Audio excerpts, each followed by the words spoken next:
Hello everyone, আজকে আপনাদের জন্য আবারও নিয়ে এসেছি একটি নতুন ডায়াগ্রাম। এর মাধ্যমে আপনারা জানতে পারবেন কিভাবে how to make switch in 2 pin and 3 pin socket wiring diagram তৈরি করা হয়। চলুন দেখে নিই কিভাবে তৈরি করা হয়।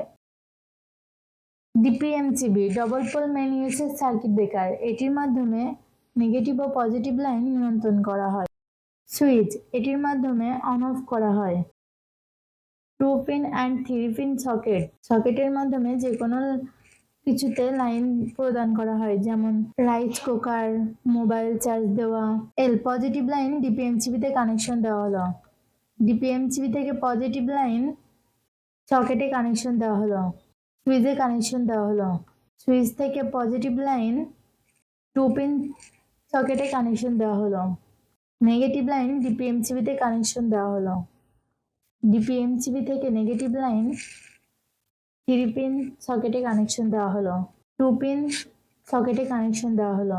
আর্থিং লাইন 3 পিন সকেটে কানেকশন দেওয়া হলো। এই ডায়াগ্রামটি পুরোপুরি সম্পূর্ণ হয়েছে। এভাবে আপনারা আপনাদের বাসাবাড়িতে তৈরি করতে পারবেন।